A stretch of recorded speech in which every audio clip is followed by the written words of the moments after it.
Hello, welcome to this week's Coaches Preview Show. I'm Jeremy Qualls. I'm here with two outstanding coaches, Coach Matt Kriesky, head coach of the Centennial Cougars, Coach Scott Blade, head coach of the Independence Eagles. Big showdown tonight at Centennial. Coach Kriesky, we'll start with you, my friend. You are new to this year as far as being the show. You've been on the show before, but Coach Blade is a seasoned veteran already on this this show this year.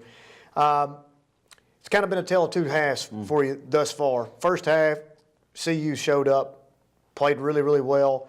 Second half, some things have kind of happened for you in both games, maybe not so for the positive. What are some things that you're looking at right now, second half, to get this Cougar team to the victory line?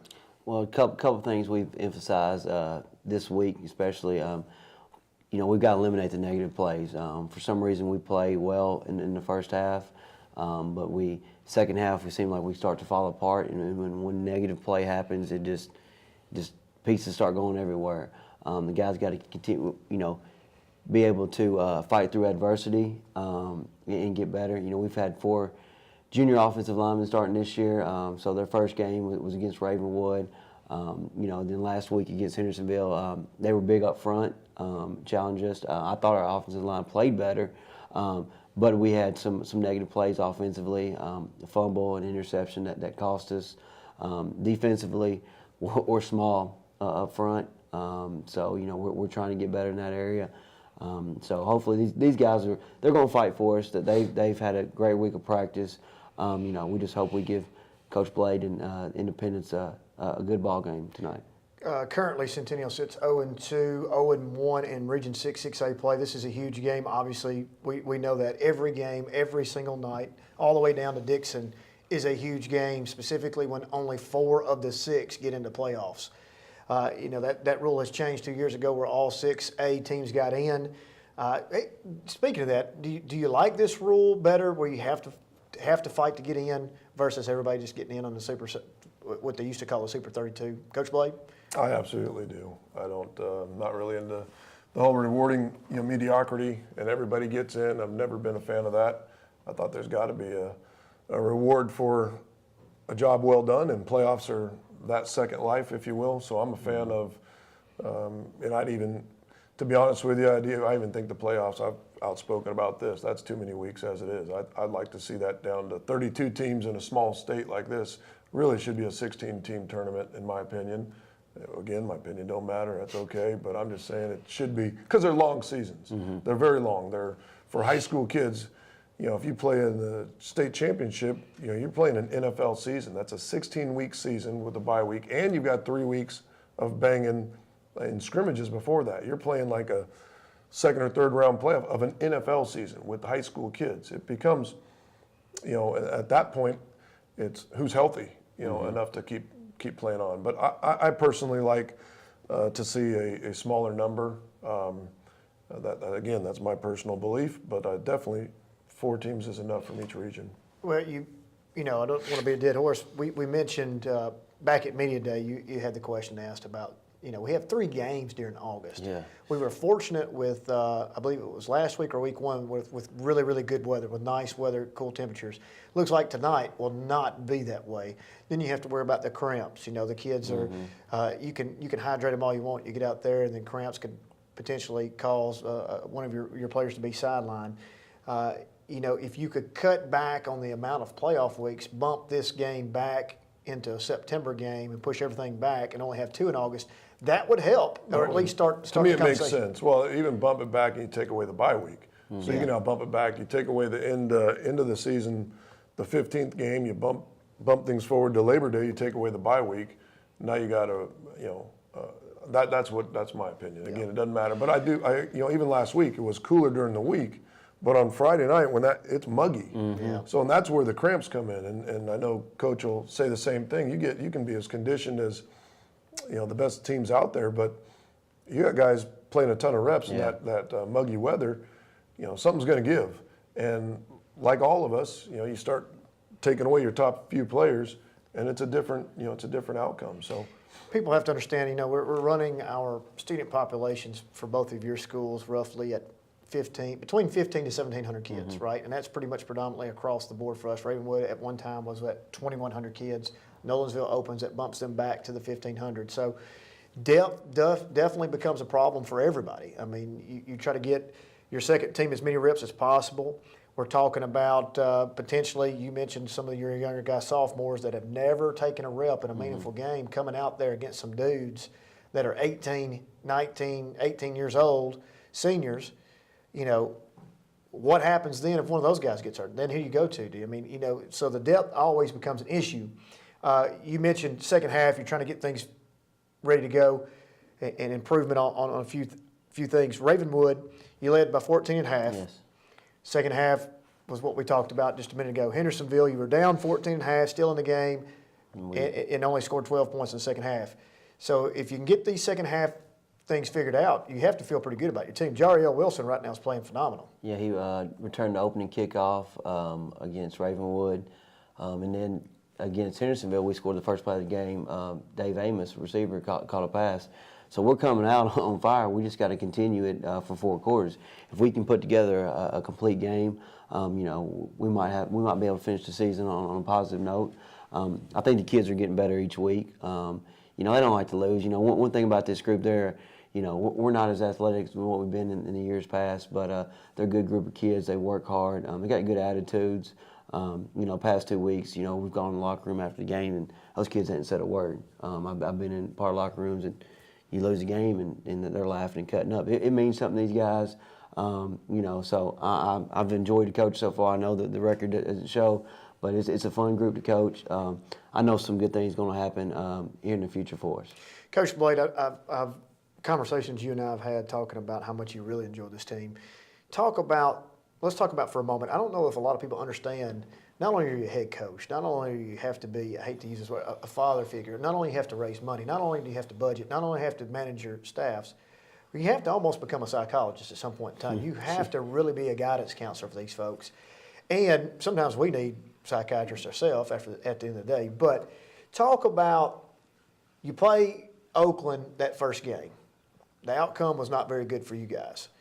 Talk about how you bounce back in the face of adversity to Summit and how hard that is with high school student athletes. Well, it is hard, and everything is changing.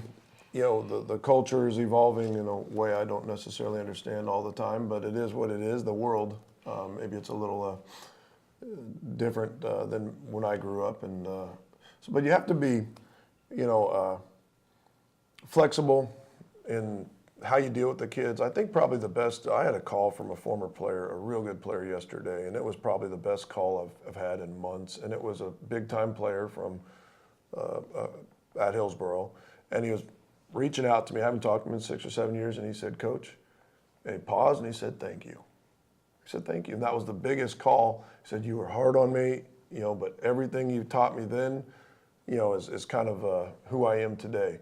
You don't get those calls enough, but it was kind of a validation of here's a kid that played on a championship team for me.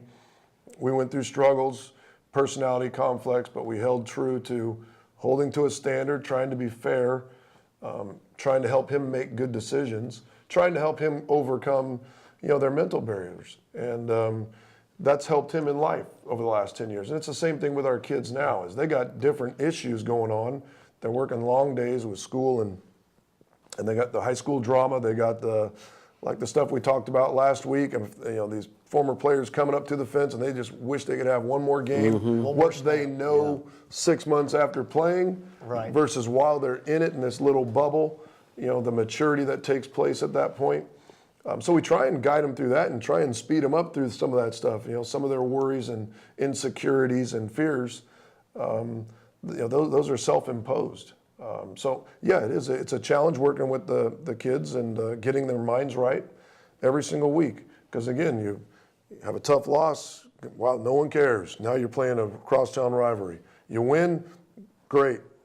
Now it's playing another crosstown rivalry that is like a caged animal. They're 0-2, but they're not an 0-2 team, you know, as far as what they can do and how dangerous they are. Like you said, they got some skill. I know Coach will downplay it a little bit, but man, they got some dudes over there that we are very much aware of, and know that we got a heck of a battle this week. And that's an ongoing process every week, trying to keep the kids grounded, keep them focused, celebrate the positives, let's get better at the negatives. But man, we got another game this week that's just as big.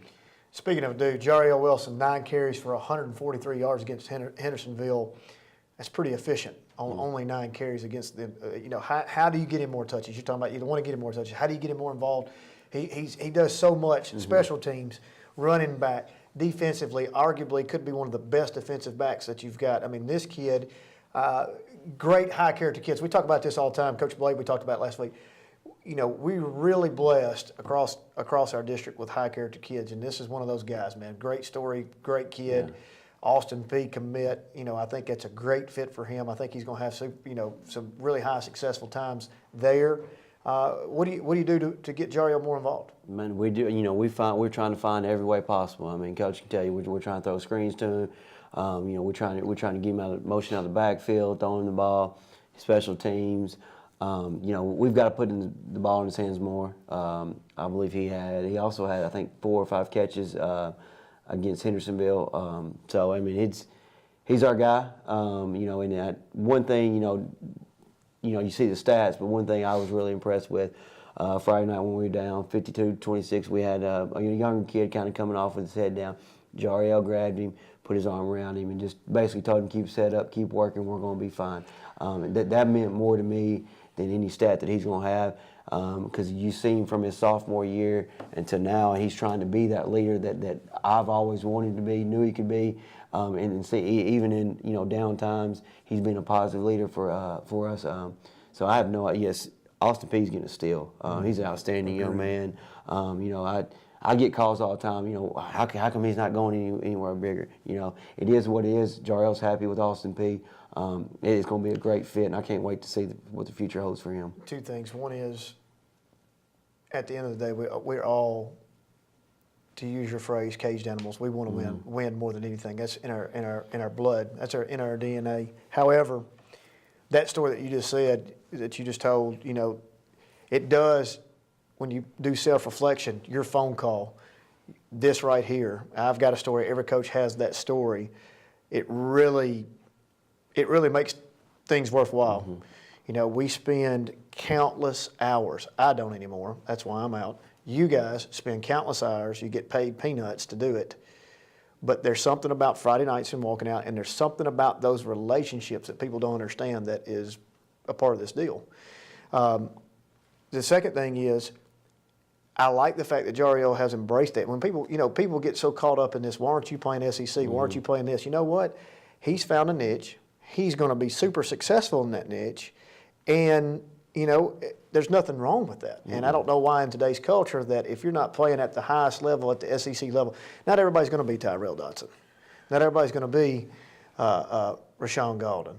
But you know what? TJ Sheffield. But it's okay for those guys to fall in those niches. You've got a guy right now I saw via social media that got an offer at a Division III school, and it seemed like he was so excited. You know what? Great. Go play, get your school paid for, get an education. Unfortunately for me, I can't speak of you two. We're not in that 1% of where you're going to get paid to do this at a high amount of money. So, it's interesting that people have to understand that. I think that it's hard in today's culture to accept those roles and those niches about that. Enough about that. All right, Independence coming in 1-1. They did lose in week 1 to Oakland, as we spoke earlier, but they are unblemished right now in Region 6, 6A play. That's a great thing right now. You beat Summit in the annual border battle, 42-32 in week 2. That was a great contest back and forth. You got a couple stops there that really separated the game. The big storyline, Nate Cisco, quarterback for you guys, 19 of 22, 342 yards. I don't know what I try to keep up with him for the last 2 years as far as your starting quarterback. This might be his most efficient and best game as far as that's concerned. I don't care if they were dinks and ducks and bubbles or not. That's poise in there. TJ Sheffield, 235 all-purpose yards. I don't know that there's you're going to see the most 2 probably electrifying players on the field tonight with Jariel and TJ, and both those guys do remarkable things in the open field. And I not even mentioned Isaiah Collier. We said before I even talked to you on the show, we mentioned I thought Isaiah Collier could be potentially the breakout player of the year. So Nate Cisco, 1922. Talk about his poise and efficiency up in, in the last game. Yeah, exactly. We needed that. We tried to establish a ground game early.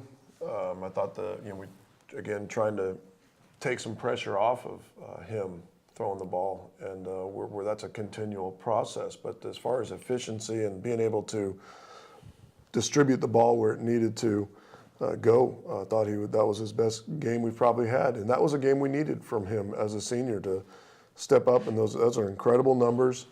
And we're not going to get those type of numbers every week, but we need to keep working on that consistency. And he's worked hard, and then he's got some incredible targets. And I think he was only hit a couple of times and sacked a couple of times last week, which is a big plus for the offensive line, that they're taking a step forward. So for us to be any type of team, that has to keep improving, both at the offensive line, giving him time, and then his ability to read a defense and take what they give us, and then establish a run game. So we're hard at work in all those areas. Well, I know when we had you on the show earlier last week, you were discussing, offensive line play. We've got to have meetings with those guys. We've got to get things better. Have you seen that improvement? Obviously, if they protected him better, have you seen that improvement? Because I knew going in, Summit, one of the things Summit was hanging their hat on was the fact that they're up front five on defense is pretty good, and they like to bring the pressure. And it seemed to me like your guys handled it really well. They did. I thought they did, and we've continued making moves there to strengthen us, further as we go, both sides of the ball. So, the first couple of weeks are always a feel-out period and see, who fits better. And also, we've got so many guys. We had so many guys going both ways that, again, you get into that second half and things start to look, cramps and everything else you have to deal with. So we're trying to be more two platoon and get guys, start 22 guys and spot play the guys that we're playing both ways. So we think some of those things are going to help us tonight and moving forward, because September still is going to be hot enough. Yeah. Right. So it's not like, it ends next week. It's going to be the next few weeks where we've got to deal with the heat issue. So we feel like we're moving in the right direction. We're trying to be conscious and intentional about the moves we make, and the kids are responding well. Let's talk about Centennial for a moment. For anybody that doesn't know about your roster right now, let's start on the defensive side of the ball. Who we're looking for? Who do you have in those positions, and what's some bright spots for you? We got at a one outside linebacker spot. We got Sean Hannon. He started last year as a junior for us. He's wearing number 18 this year, and member of Jim Cheek. So he was sophomore, Jim's senior year.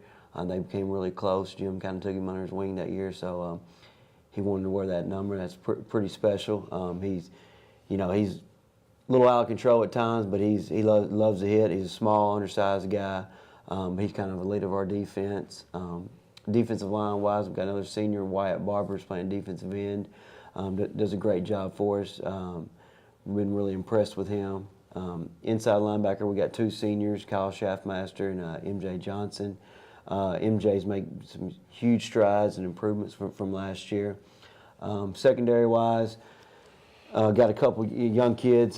Kevin Townsell, Jr., had a good year so far. Dave Amos picked off a pass against seniors, picked off a pass against Ravenwood early. Got banged up in the Ravenwood game, so didn't see much action at corner against Hendersonville. But he'll be back tonight for us at corner.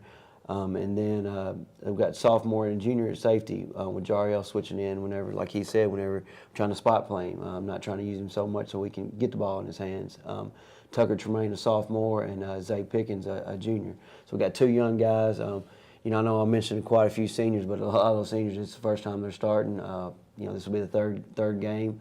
So hopefully they'll be ready tonight, and all the nervousness and all that stuff's gone away, and they'll just be ready to come out and play 4 quarters for us. What I noticed against what I've seen with you guys is that energy level, particularly in the opening moments, first half. Mm-hmm. That energy level of your sideline, your guys are making plays, they're high-fiving. How hard is it to maintain that energy throughout the game? For us, it's been pretty tough. We do a good job, I believe, in the first quarter, but we got to keep it going. through the fourth quarter. You know, we got a good group. Like I said earlier, got a good group of kids. They're having fun. You know, we got to figure out a way to win. You know, and I feel like if we can get one win under our belt, you know, sky's the limit for us. Yeah, it's tough in this area. You know, I think everybody in this conference is very competitive. You know, and our schedules here are tough. You know, we're not playing. Our non-region games are not cupcakes. You know, I think all of us play a tough non-region schedule.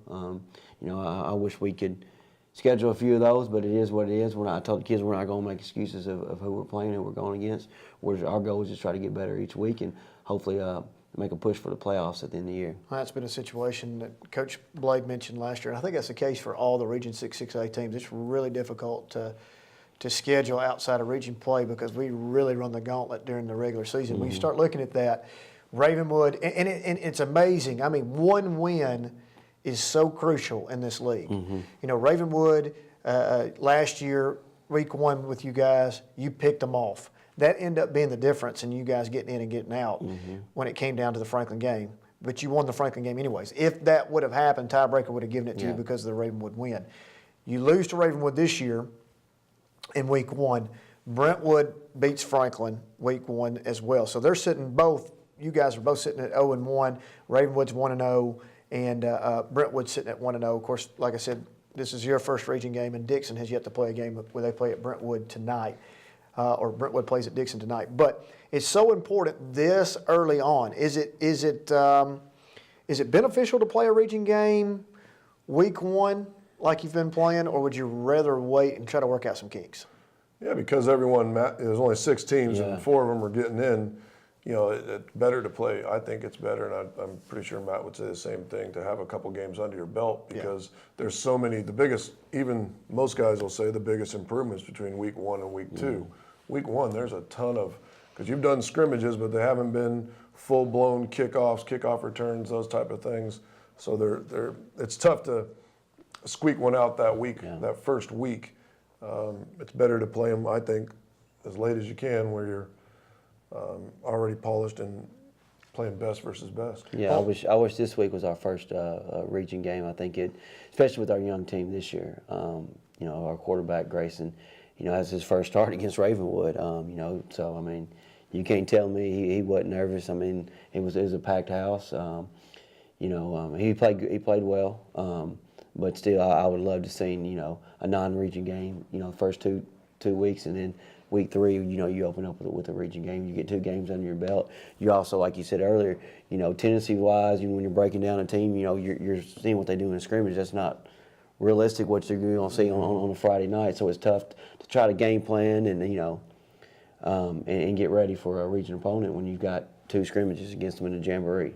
Well, after tonight, you only have one more game at home that's in region play, which is against Dixon. You're at Franklin for the Battle of Franklin, and then at Brentwood. This you know, looking down the road, how big those games will be, regardless of the outcome tonight. Coach Blade, you guys will be at Franklin, at Brentwood, and Dixon and Ravenwood at home. So you've got 2 on the road, 2 at home. You know, you look at your non-region schedule. Independence has got Hillsboro, at CPA, at Memphis East. You know, that's you know, not including the Summit game, not including the Oakland game. And you look at your non-region schedule, you've got Cane Ridge next week at Cane Ridge, who just picked off Brentwood and is ranked high, right below Oakland, if I'm not mistaken, in all the mid-state rankings right now. And then you've got to go to Hillsboro at Vandy. Yeah, Vandy is that on correct? Saturday. It's on Saturday. On a Saturday game, and then you've got Summit as well. But tonight's matchup, what do we expect? Give me a quick snapshot, Coach Blade. Centennial, without giving too much strategy away. What are we looking for? Give me a scouting report on Centennial. Like I said, they're a whole lot more athletic than I think we all give them credit for. That, you know, we're talking about Jerry L. and not going to Austin East. I think that dude's going to have a whole lot more attention before this thing's all said and done. He is legit. And they've got other guys too, but I think it starts with him. That's a biggest compliment I could pay. They fly around. They're in a spread offense right now that they can They got guys that can, flip the script and score in any play. And anytime you're out in space, it's the same philosophy we have. It takes one guy to miss, and things get ugly real quick. I like their quarterback is getting better each week, and at times he makes some really special stuff with his feet and with his arm. Defensively, they fly around. There's one play, their backside corner. I can't tell because his film is the numbers are blurry. Man, Is that on purpose? He comes across the field, and we don't have anybody that fast. He catches a jet sweep from the other way. He comes all the way to from the visitor sideline to the home sideline for like a 20-yard gain or something silly. It's like they got a kicker. They got a lot of things. I think they're right on the cusp. And like I said, for us, we've got to respond, and I think we have. I think we've had a good week of preparation for addressing the next challenge. I mean, the summit was a nice because it's crosstown. You're just a few miles away. It was a nice bounce back from a ugly Oakland loss. But like you said, this right now is the only important game on our schedule. The only thing that matters. The rest of it, we'll address that next Monday. What are you going to do to stop the air attack? We got to slow it down. One of our big emphasis this week is, not give a big play. If we can eliminate some big plays, not have negative plays on offense, and it's hopefully we can keep it close to the fourth quarter and possibly give us a chance. It's going to be tough. Like I said, we got, I thought we talked about it, like y'all talked about earlier. Cisco had an unbelievable game. Sheffield, Collier, his running back's big. He's low to get down. So it's going to be tough for us defensively. Offensively, our big things is negative plays and feed Jariel till he gets tired. So hopefully we can do those things and keep it close, and Coach Blade take it a little easy on us. I would dare say that Jariel will never ask to come out. He doesn't. So He doesn't. We've got 1 minute left. I always like to finish up. College football starts this weekend. You guys touch a lot of those kids, have coached them and still keep in touch with them. Where are they now? Andrew Bunch, Nebraska, moved up the depth chart to number two this week. Yeah. I'm telling you, this kid, give him one chance. That's all he needs. You agree with that? I do, and maybe he gets it Saturday. That would be phenomenal. I would love to see that. Yep. Tyrell Dodson, there's no explanation needed for that guy. No. All business this year. I think this is that money contract year because, you're going to have it. I think he'll have a decision. I think y'all agree with me whether he's going to go pro or not. Emmanuel Hall is another one in that group. Now, let's talk about Deion Sanders or any of those guys that you had. Katina, who are out right now. We have some at Dayton. Am I not mistaken? No, he had to come back home. Tavion's at Birmingham Southern. Okay. And then actually there's a couple of Williamson County kids there on the roster with him. So that's pretty neat. I think I'm not sure, a kid from Page. Did you have one go to Birmingham Southern also? Chrisman's at Bethel, right? Devious and Centennial are both at Bethel. Devious is playing corner. Centennial's punting and playing safety. Punting. They last Thursday they upset the number 2 team in NAIA. How about that? So that's pretty neat. I was able to when I got home catch that game on the internet for them. Story is find your niche and be good at it, right? That's right. Well, you guys are off the hot seat. Thank you for joining me. Coach Blade, as always, tonight, 7 o'clock at Centennial. These two guys are going to go ahead. Thank you. We'll see you next time.